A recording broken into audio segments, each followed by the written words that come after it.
Dave, thanks so much for joining us Yeah, it's inside great the to be Ice here. House. Thank you.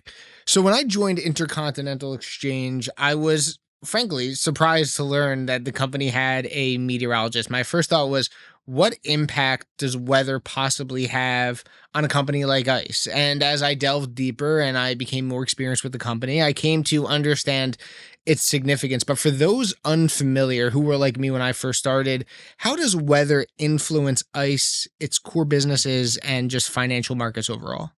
Yeah, and that's a very fair question. I've gotten that question quite a bit over the years. But, and especially for folks who are not in the financial or energy sector. But it turns out that weather and climate really have a significant impact on the economy. I think the latest numbers I saw was weather can impact or kind of change the GDP by as much as 5% each year. So that's over $1 trillion. And of course, you think of a company like ICE, very much tied to the economy through the exchanges, through our data services, through the mortgage. So you see that connection there. And more specifically, when you think about like energy, I think the relationship is even stronger, right? Because what do people do in the winter in terms of, their thermostat, their heating bill, or their, the heating in the house? You turn the heat up when it gets really cold. And when it's a little bit warmer, right, maybe you turn it down and such. And that phenomenon is right going on all over. And so what they're trying to do, what the energy community in particular has done, is realized, hey, listen, if we can get weather information and weather guidance days, weeks, or maybe even months in advance, there's a lot of opportunity for us in ways that we can sort of mitigate our risk. And your research, your evaluations, what you do on a daily basis, they enable you to obviously closely monitor incoming weather events. We've had, a high frequency of weather events over the last few years. But when it comes to organizations like ICE, how can they, along with traders and investors, leverage accurate meteorological data to gain a competitive advantage in markets? Yeah. So, and ICE, as I think you kind of alluded to, ICE does have a lot of this weather data in house, but there's certainly other groups do too. So there's really a wealth of information now that's out there. We've got, and a lot of this is publicly available, especially in the United States. There's weather models now that go out hours, days, weeks, and even months into the future. There's data, historical data that goes back 30, 40, 50 years. And a lot of that data can be used for analysis in terms of understanding relationships.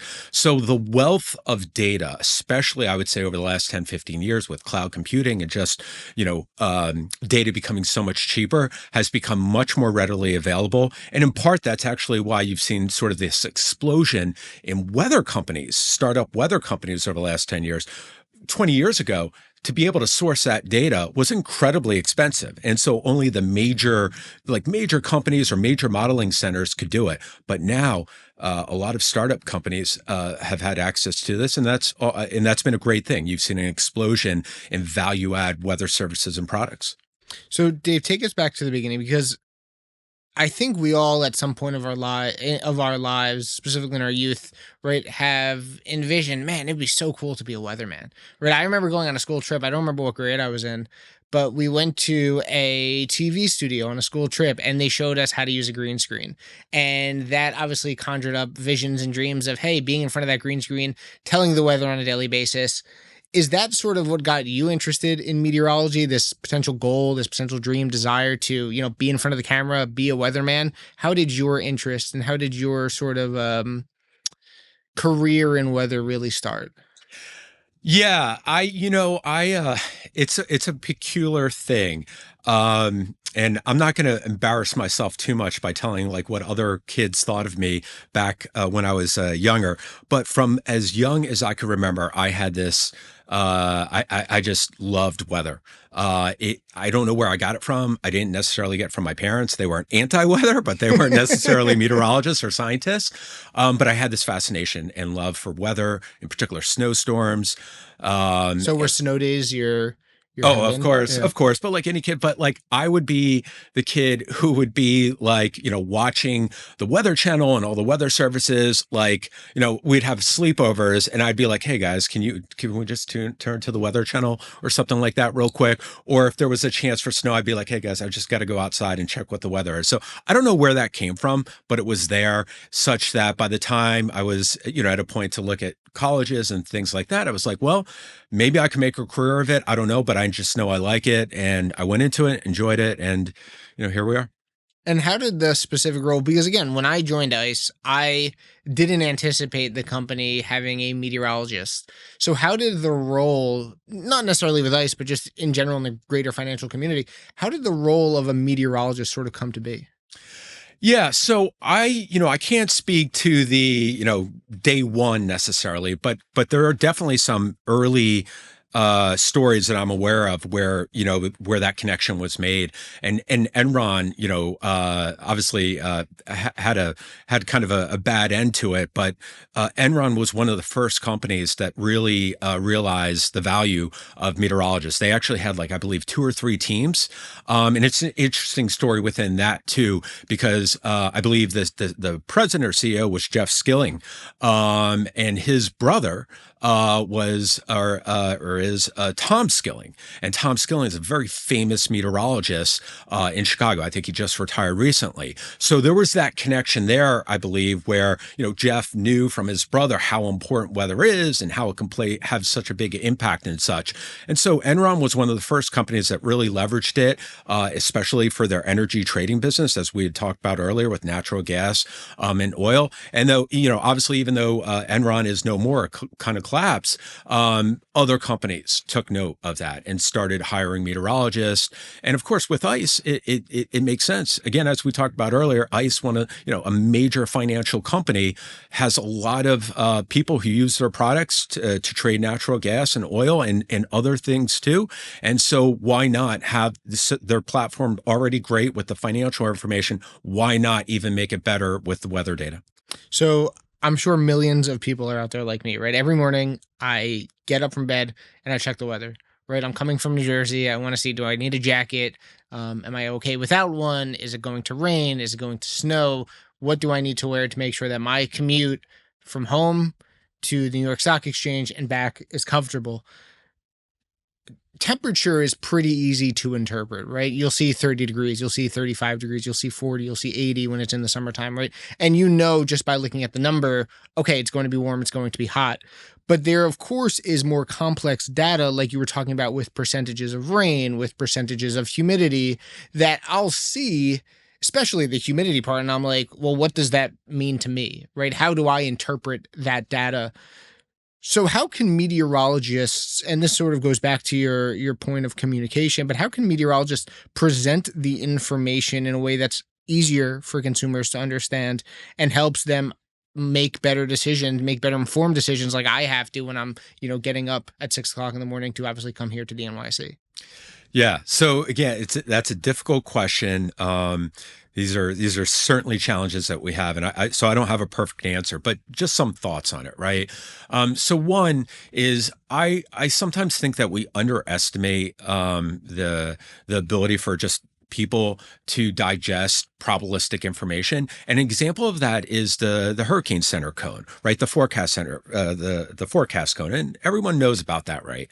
And that is a great example of a probabilistic forecast that's been around for a number of years now. And I think most people and their emergency responders and different community leaders, I think they understand it, right? They know what to do with it. They know, hey, if you're in the cone, there's some risk. If you're at the center of the cone, there's probably higher risk, etc. But we don't apply those same rules, and as kind of you alluded to a little bit, to like temperature and precipitation forecast often. Like, especially with temperature forecasts, if you likely pull up Google or, just go on the, look on the TV, they'll put up their 10-day forecast, right? And you'll notice it's deterministic, at least most that I've seen, from day one all the way out to day 10. When I say deterministic, it means they just give you one centerline forecast, right?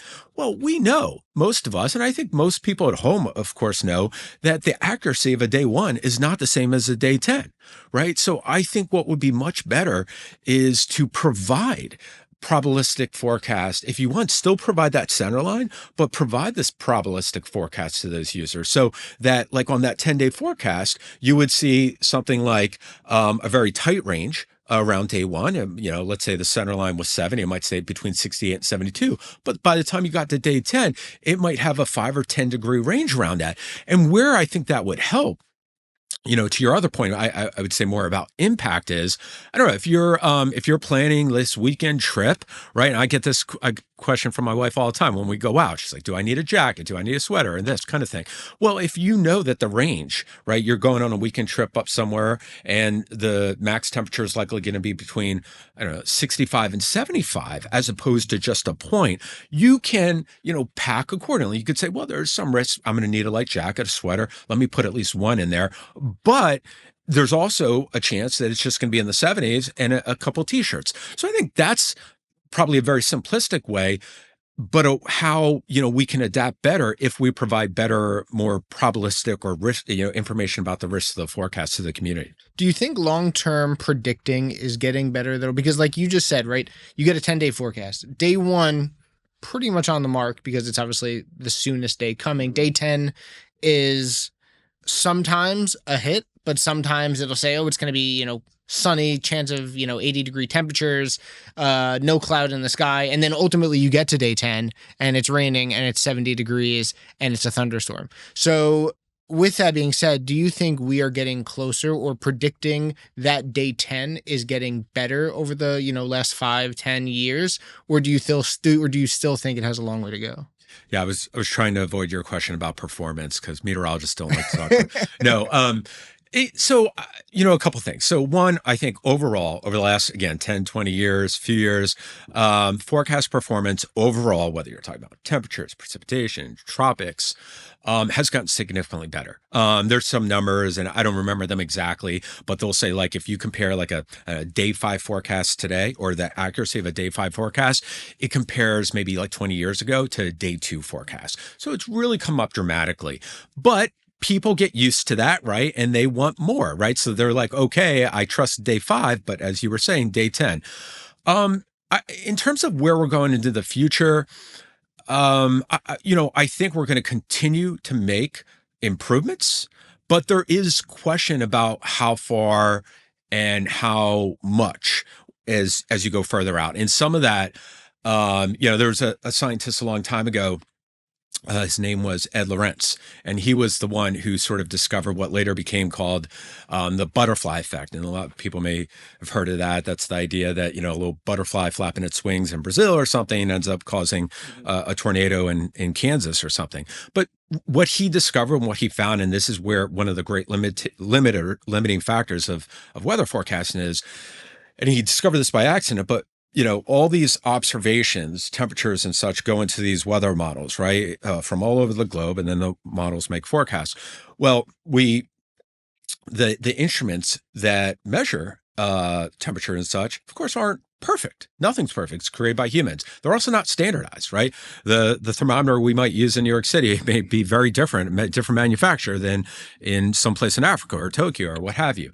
And so, but those differences and those errors, actually, even though they may seem trivial and really small, like, instead of 23.2, it's 23.4. What he discovered is they compound. And as you go out hours, days, and especially weeks, those errors compound so much that the forecast can actually become such that it's low skill or no skill above climatology.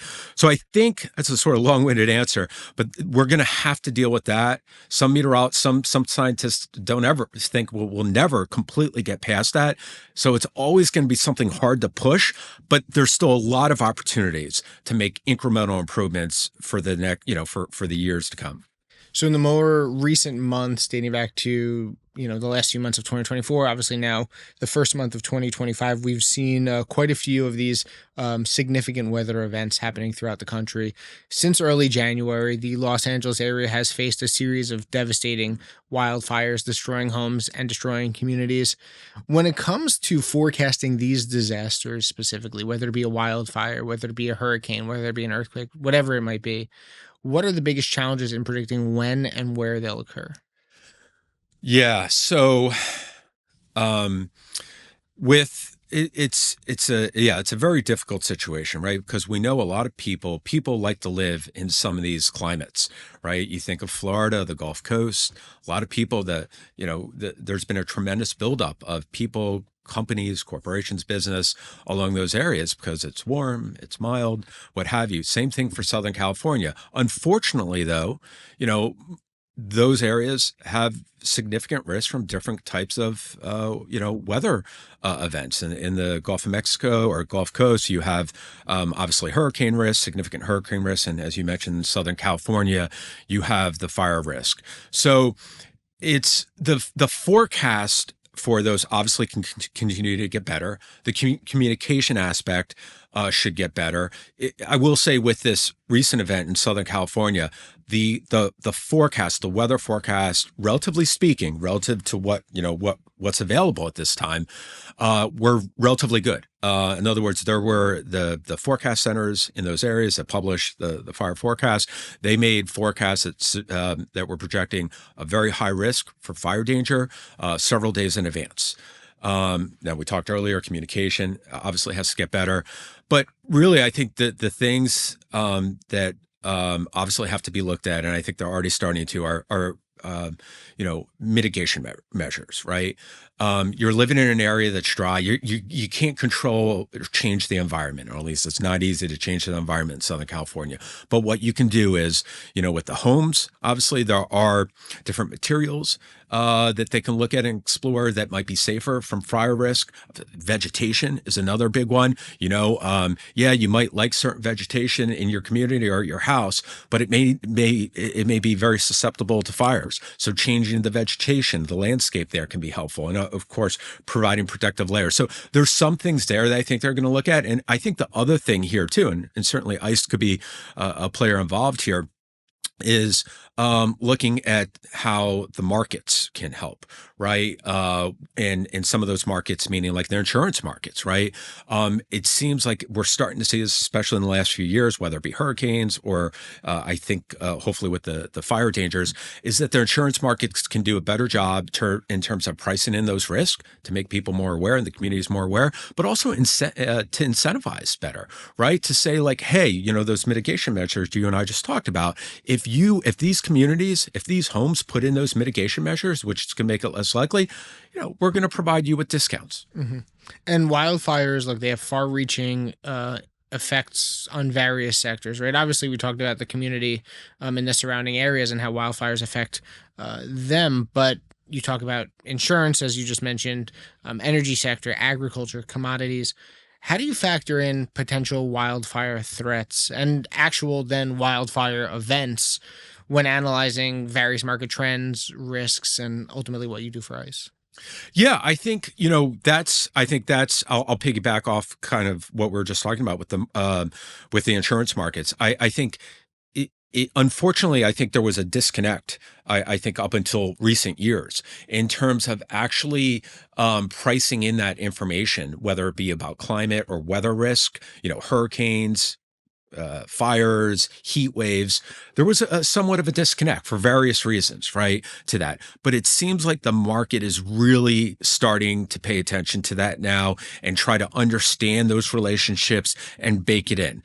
Mortgage services too, like mortgage is you're hearing this in the news quite a bit, not just with ICE, with other groups too, that they're realizing if they can better assess the climate and weather risk of different areas, whether it be severe weather and tornadoes, hurricanes down here, winter storms, then they can better price to those events. So I think we are seeing an adaptation from the markets to starting to figure this out. But I also think it's going to be it's going to be a long road that's going to have to involve some, collaboration between government and, the market services. So we talked about the wildfires happening in the Los Angeles area, Southern California. In the southeast, they faced Hurricane Milton and Helene in late 2024, and many areas, especially in North Carolina, are still dealing ultimately with the aftermath. So when it comes to natural disasters, you talked about communication, but with these natural disasters, how can communication continue to be improved, potentially helping to limit impact and then ultimately, saving lives of the people that are most affected? Yeah, so this again is a really difficult question, but I think it comes down to education. I mean, I think there's a few things that certainly we can look at. Education being one of them. The more that all levels that are involved in this, from the forecasters, the meteorologists, the modelers, all the way down to the homeowners, the community folks, local government officials. I think the better that folks are that we communicate and educate, the better off the people are going to make better decisions, because ultimately they have to make this. A lot of times it comes down to the homeowner to make a decision, and the more informed they are, the better. So I think that's part of it. And I think, creating pods, and we are doing more of this now, but creating pods between all those folks who are involved in the decision making, I think is extremely helpful too. And I think it really, when it, like in tropics, like with the Hurricane Center, I think they're doing a really good job with this. What I mean by these pods are that you're going to have the meteorologist literally literally in the same room, or the same virtual room, if you will, with government officials at local, state, federal levels, and then also again, the emergency responders on the ground. Because the more that they're communicating and able to discuss and talk, the less risk there are that you're going to play that operator game and information is not going to get from point A to point B. So again, I think we are seeing that with some of the disaster sort of weather events, like especially with tropics, but I think there's definitely an opportunity for improvement in some of these other areas. So I do want to touch on climate change real quick. Obviously, a widely discussed topic. We're witnessing a rise in these extreme weather events. I remember on a podcast late last year, we talked about, and I don't remember the numbers exactly, but this increase year over year of the frequency of these weather events, as well as the intensity of these weather events too. They sort of go hand in hand.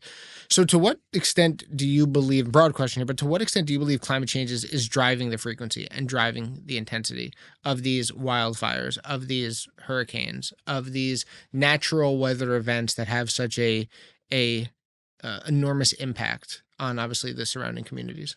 Yeah, I think it's a little bit of a nuanced answer to that. And it's a difficult one because, you see it in the news and just from various sources that sometimes these things can get so conflated, in terms of climate change, and what it means in terms of weather. And what I mean by that is it's not the same for every weather phenomena. And so, for example, it's my understanding, based on the consensus of the climate community, that there is a very high probability and high confidence that climate change, right, is having a major impact and will have a significant impact going forward on things like temperature and specifically heat waves, right? So there's very strong data that suggests this. So this is absolutely something that, if you're vulnerable to this, if you're, in an area where heat waves could impact, the socioeconomics, it's definitely something that you absolutely need to take very seriously. Coastal flooding, another one where there's high confidence, right, that waters, especially along coastal waters, think coastal areas, think like, the Gulf Coast, what have you, are going to continue to rise. Again, something that could have extreme impact on human life, but also the economy too, because you think a lot of major cities and infrastructure is built right, like here, right along the coast. But then there's some other weather phenomena where it's less well understood, and sort of what I'll go through the different levels here. The one that's sort of in the middle, a little bit gray, where they think there's some relationship, but it's not. They're not less confident, and it's less confident exactly how strong it is tropical cyclones, especially when you look at global tropical cyclone activity. I won't get too into it, but there's multiple factors that control tropical cyclone activity. And how climate change is working. In some cases, climate change may have an impact where it's certainly going to increase those ingredients or factors that could lead to more, like sea surface temperatures getting warmer. But in some of the other factors that control activity, it may actually work against it. So scientists are a little less, especially when you look at global activity, less confident in terms of exactly where we're going in the next 10, 20 years. And then all the way on the other side, where there's, again, very little data or no data, are things like tornadic activity. severe weather. The relationship there, again, is much weaker. Part of it is because severe weather, and especially when you talk about tornadoes, it's on such a small scale, and climate change is obviously on a much larger scale. That the jury's out, or Hmm. science still needs to understand that. So I would, the takeaway from that is, definitely try to understand, especially if those different weather phenomena may, you may be in an area susceptible more to tornadoes versus tropics. Definitely get that information, because again, it's not, climate change is not going to impact all these different weather phenomena the same. It's also not going to impact all areas the same, i.e., like the impact on, say, Canada could be different than, say, the impact on Mexico. So I want to shift to AI's role in meteorology because obviously it's a technology that's influencing almost every business sector. So for someone in your role who's analyzing data and risk, how is it transforming weather forecasting and improving pattern prediction? Yeah, so I'll provide again sort of my 2 cents in terms of where I think there's value, but also I think where there's probably still going to be limitations. And of course, no one knows for certain. It's weather, but these are my thoughts. So certainly, first of all, I think there's a lot of value add in terms of these new AI forecasts and their ability to help us make better forecasts over the next several hours and into, several days into the future. And I think anytime a meteorologist and certainly the end users from our products have a new forecast model that's somewhat independent than the existing models, and that has similar or maybe even slightly better skill, that is good for everyone. That is good for the meteorologists. And again, it's good for the folks who are at the other end of this, because ultimately we should have better skill and be able to give more lead time on those fire risk in Southern California, the hurricanes on the Gulf Coast. So again, it's a win-win kind of situation. And I suspect, just like with the numerical models, we'll continue to see some improvement over the coming years.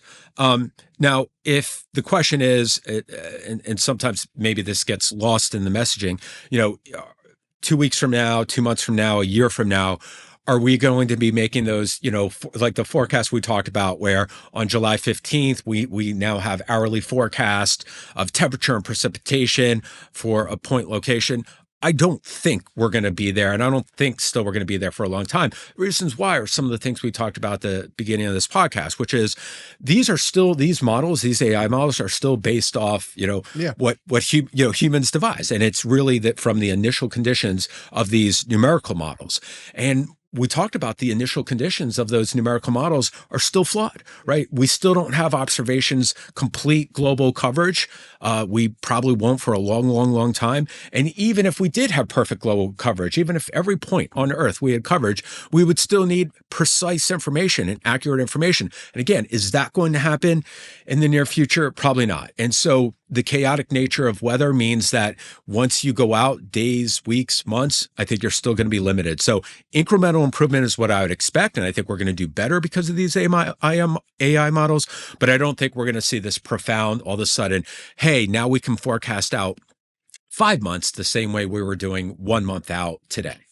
So, Dave, weather is really ever changing. And we talked about the 1 to 10 day forecasts before. And it's crazy. You could have a 10-day forecast. They could put something out for day 10. And by the time you get to day 10, it could be the exact opposite of what was originally forecasted. So, how do you deal with the uncertainty of meteorology, as it's obviously something so dynamic and something that really is at times very unpredictable? Yeah, so a couple of things have worked well for me, and are things that I've had to learn the hard way too over the years. So one, I think, is that you have to have, as meteorologists, forecasters, it's beneficial to have a repeatable process, right? And I say this because, again, this is where human psychology gets involved: recency bias, things like that, stubbornness. It can kind of take us off the rails. But the more you can have a process where, I can't remember the book where I read this, but it was is forecast, measure, revise, repeat, and just have that cycle, that methodology of doing it. I think we're going to be better off. The other factor here, and I think this is where our entire community can do a better job, is transparency. in terms of our forecast methods, but also in particular in terms of our forecast performance in a way that people will understand. Going back to the 10-day forecast you mentioned earlier, how often do you see when you're seeing that 10-day forecast, whether it's coming from your phone, internet, TV, the meteorologist or the service provide the accuracy, the likely accuracy of that 10-day forecast? Well, my guess is that that 10-day forecast is probably has just very low skill, depending on the location and time of year, but relatively low skill above, say, throwing a dart or just using climatology, but they don't tell you that. And I think it's a disservice. It can be misleading. It can lead to problems. Again, with the decision maker, whether the decision maker is running a company and trying to determine whether they have to take mitigating risks to a hurricane, or whether it's a homeowner. And so I think we need to do a better job. We should do a better job at providing, again, those risk forecasts, those probability forecasts, and transparency in terms of the skill that we have for these forecasts that we're publishing, especially these forecasts that sometimes go out 3 to 6 months into the future. So, Dave, as we wrap up our conversation, just how do you see meteorology evolving in the coming years, and what do you think this evolution, or how do you think this evolution could ultimately impact the financial markets and what you do at ICE moving forward? Well, I mean, I think it's an exciting time. And I know I'm biased to be a meteorologist. And I think for the next generation of atmospheric scientists, meteorologists, sort of some of the things we talked about, there's just been such an explosion of weather services, data, great new models that are available. And it's making, forecasts. It may sometimes not seem that way, but the forecasts are getting better. And I think I'm excited about our ability not just to have the better forecast over the next 5, 10, 20 years, but sort of what we talked about, to work more closely and better with those folks like their emergency managers, the people who are on the front lines. And I think that's an exciting opportunity to do things a lot better. And I think that is a direction I hope and think that, we'll be going down here. Well, Dave, it was a pleasure having you join us on the podcast. I'll, of course, still continue to check my weather every morning when I get up. Thanks so much for joining us inside the Ice House. Thank you, Lance.